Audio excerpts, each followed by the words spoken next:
Ang tubag nato sa Salmo nag-ingon nga puno ang yuta sa kaayo sa Ginoo. Unyag mahitabo na ning gihisgutan sa Bible nga mag-unay nag-away ang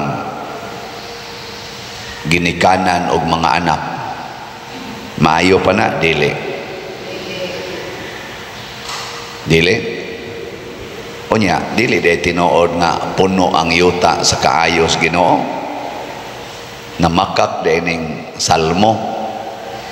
Namakak sa Kristo. Okay, ang Salmo mao man ay panagna.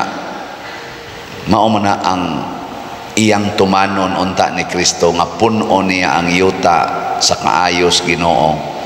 Unya kay magkabahin-bahin naman noon kuno. Mag-away naman ang amahan, anak nga lalaki, inahan, anak nga babae, hastang iyang mga umagad nga babae, mag-away naman. Pero karon god sa inyong paminaw kaning away ron sa Russia, Ukraine, Israel o uban pang mga nasod, nag-away sila, nagsige nagpabutuhay anang ilang mga missile, mga bomba. Ug tuwa ka dito, makaingon pa ka nga puno ang yuta sa kaayos Ginoo. Kinirong inflation, kining tax trabaho kay wa nay klaro ang kompanya, nya wa na sila trabaho, wa na sa ikapalit og bugas. Makaingon pa ka nga puno ang yuta sa kaayos Ginoo. Lingay mong tupad ing na maayo ra mo kahimtang. Na mayo ra.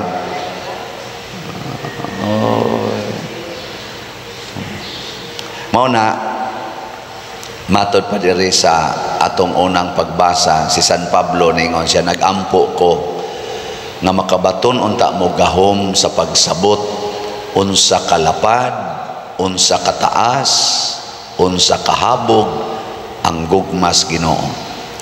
Ang makasabot ra gyud nga ang kalibutan puno sa kaayos Ginoo kadto ra gyung naggamit sa gugmang Diosnon. Pero ang nagamit sa gugmang tawhanon di gyud kakakita nga ang kalibutan puno sa kaayo.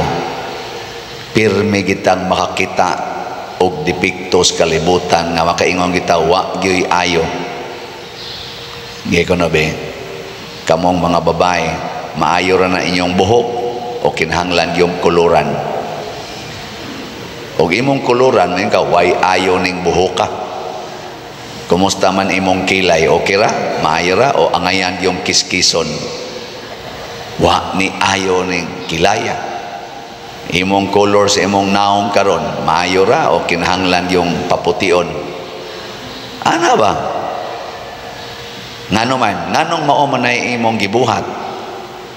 Nganong gasige man kag pangaway anang imong silingan, nganong gasige man kag kalagot anang mga libakira kanang mga marites, nganong moingon man ka way ayong tawhana maing patyon?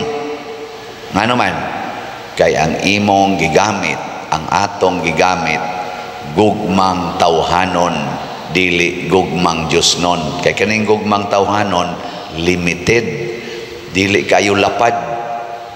Nga ang gugmang tawhanon pang diriras ubos, dili makasaka ngadto sa langit, dili siya taas. Mubo kay siya. Mo nang mubo kay kag pailob, dali kay kang musinta. Ay mga manag-uyab, gamay pa kayong holding hands, maglakaw, igabot sa unahan, gahinapakay na. Ngano man kay ang laki nilingi sa siksing babae nga niagi. Nya gigangi sa babae ang naong, kana yung naong nimo ay nganom ka diha. Ana, pero mga pakita ilang holding hands, kiss-kiss, paggamay, paglingi dito. Si Lusa mga yung babae, kasaba nila kit ikaw pagkamusap wanga ka mo ganay mo manyakis kay kang dako da. Hinapakay na yun hangtod nagbuwag hangtod wa na yun. Kadiyot ra kayo ngano man gugmang tawhanon. Ngilingay imong tupad. Inaon sa roy imong gugma, Diosnon o tawhanon? Naon sa imong gugma ron? Mailhan na nimos naong, mailhan na nimos batasan. Tanawa ang gugmang Diyos noon ha, tanawa, ningos Kristo, higugmaa ang inyong kaaway. Kunya kung awayon ka, mohonong kag higugma, dili. Lapad kayo ang gugmas Ginoo nga moapil sa kaaway. Napana siya gingon, pasaylua ang nakasala og kapituan kapito. Sa ato pa ang mga makasasala higugmaon gyapon. Nya unsa may act of love in relation sa makasasala, forgiveness without limit. Unyaron ko ng imong bana nangabit, ang imong asawa nangabit, o ang imong anak ni suyop, pulos man na asala, or gilibak kas imong silingan, gidaot kas imong office mate, gikasab-an kas imong boss, pulos man na asala god. Di na day ka mo tahod nila, di na day ka mo higugma nila. Kung tawhanon ang imong gigamit, di na ka mo higugma. Pero Diyos nun, pasayloon lang na, kaya mo may gisulti ni Kristo. O di, maayo kayo. Nya, sa inyong paminaw, kanang pagpasaylo sa mga taong nakasala, labi na ng mga asawa o bana, mga bit inyong spouse, maayo pa ka na, sigihan ni mong pasaylo. Maayo dili. Oy. Tubag lagog tinarong, maayo o dili. Wa koy nadunggang klarong tubag. Kusga maayo o dili. Maayo. Very good. Di ingon nimong maayo, di puno na sa kaayos Ginoo. Muna gibati sa mga santos sa dihang si Pedro Calungsod, atong unang santo nga Cebuano, gihulga ng patyon, nakita niya nga maayo kayo ang Ginoo nga mihatag nila og opportunity to die as martyrs. Motong wa siya mudagan, iyang giatubang o gidawat ang bangkaw og sundang nga midapat sa iyang lawas. Si Lorenzo Ruiz, nakita niya nga maayo kayo ang pagpatorture dito sa Japan para sa pagsaksis Ginoo. Motong ningon siya, bisag tagaan pa kog 1,000 lives, ako gyaponing i-offer sa Ginoo. Di ma, og imong pangutanon si Lorenzo Ruiz o si Pedro Calungsod, unsay gibati ninyo sa dihang gitorture mo? May kayo, nindot kay akong gibati.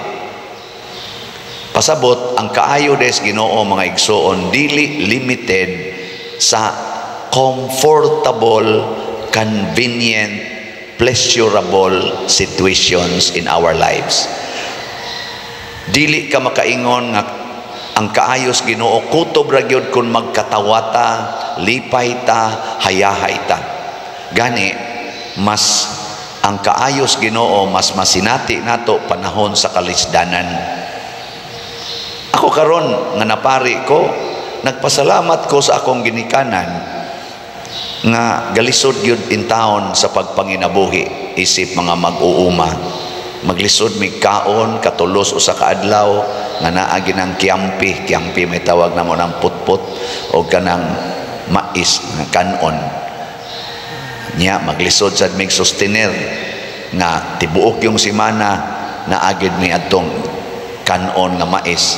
Maka abot yung panahon nga sambug-sambugan na to siya og saksakan ba, gabi, usahay garabi, saksak, usahay adto mi sa banwa, to sa kakahuyan, mangita mi ngadtog mga kanang gitawag wild nga mga root crops sama ng ubi, balyakag, kailan mo aning apali, buot,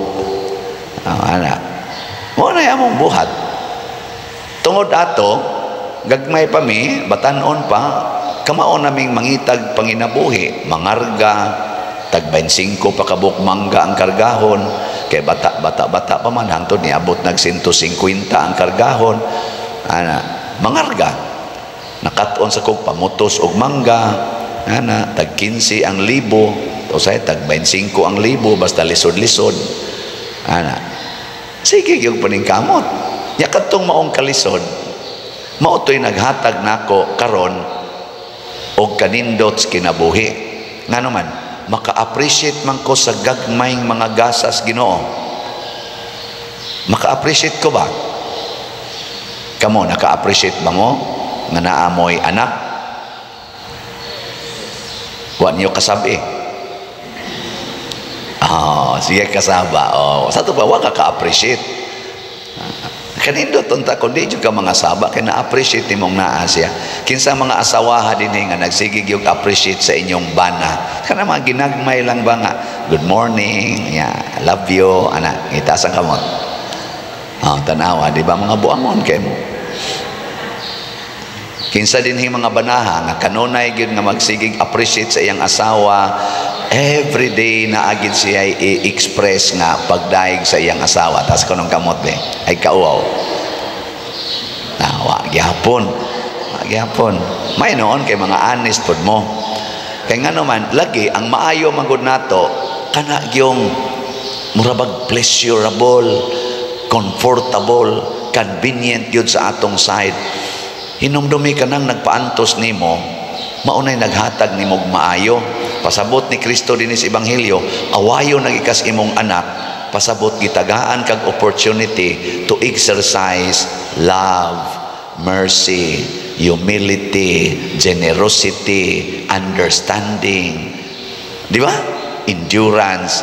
Kanindot ana.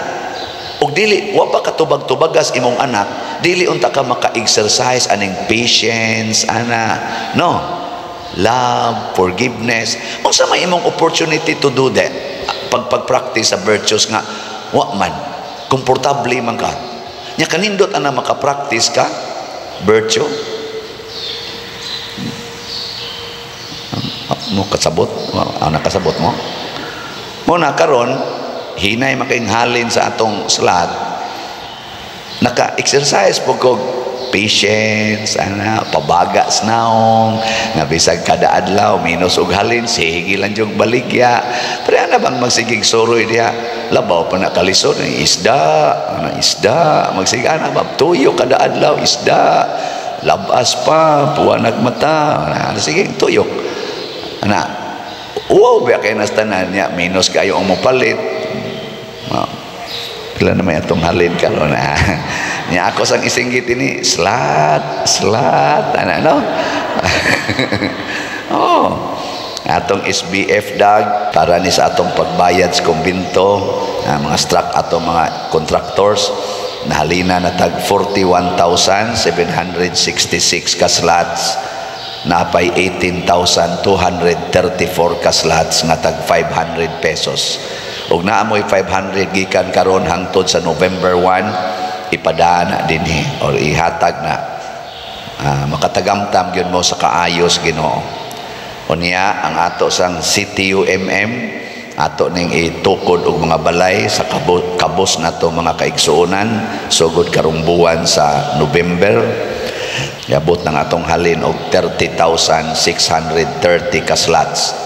Napay 39,370 ka slots na available. Tag 100 pesos ra gid ni. Ang pasabot ani nga bisag unsa nato kalisod kung magtigom tag 600 pesos gikan karon hangtod sa November 1 ato na siyang sakripisyuhan nya ato ding ipalit og slot. Unsa may mahitabo? Na ay mga tao nga magsigig pasalamat sa Ginoo, contractors, nabayran, mga taong way balay, naglisod in town sa ilang higdaanan, makapasalamat Diyos Ginoo kay matukuran na balay at least 61 kapamilya karong tuiga. Kanindot no? Sa imo lang 600 pesos nagisakripisyuhan. Nyaon sa may ibaw sa Ginoo nimo nga nagsakripisyo ani tagaan sa kaog gatusan kapilo nga panalangin nga makaingon sa ka in the future kaayos Ginoo nga minghatag nakog opportunity to share. Daghan na kayong nagsigig pasalamat nato dire tungod kay milambo ang ilang kinabuhi, ilang negosyo, sukad lang nga nagsige na sila tabang nganhi sa atong simbahan o ngadto sa ilang mga silingan, nakat-o na sila sa pagkamanggihatagon nya nidaghan sa ilang grasya kay saad man sa nas Ginoo nga bulahan kamong mga manggihatagon kay kamo usab paghahatagan ibukbo kutob sa inyong mahakgom mag-awas-awas hangtod nga matagbaw gyud mo pag-ayo. Inana man ang Ginoo ang iya pang grasya ba kaawas-awas mo nang puno gyud pero di ta manggihatagon awa na wag tangsad ang grasya. Nauna ang atong hinumduman di ay kada adlaw maayo gyud ang Ginoo nya kung duna gani mga kasakit nga moatubang nato kana mura natag mabugatan ayaw gyud kana na ang hunong matud pang San Pablo gamitag yung imong gahom nga imong masabtan ang kalapad o kataas sa gugma gyud Ginoo labi na ginang paghigugmas kaaway anang imong mga anak nga motubag-tubag nimo mo supak sa imong gusto ayaw dayon kasuko gamita usang gugmang Dios nun. Sige last nga lingi sa imong tupad ingna promise nako kutob November 1 din ako masuko ingna kutob sa November 1 di nako masuko aron makaapil kita sa All Saints Day. Di ba? Nya kamo sang mga scammer nga nagsigig pangilad aning atong mga online parishioner na nasa ni text na ko gahapon pader na biktima na sa kus imong scammer imong scammer sa scammer napadara bagid nako sa iyang GCash nya karon pa ko kay bawo nga dili dayto imo pagbag-o sad mo mga scammers pangilad kay ay na mo pangilad kay madaot gyud ang inyong kinabuhi ana nya kamo sang na scam tungod sa inyong honest unta nga pagtabang dinhi be prudent kaning atong mga official information tan-awa gid ninyo sa atong online mass inig kanta aning offertory song o sa atong final song sa online mass na adiha i-flash nato ang atong mga official information kanalay sunda screenshot na ninyo nya sundon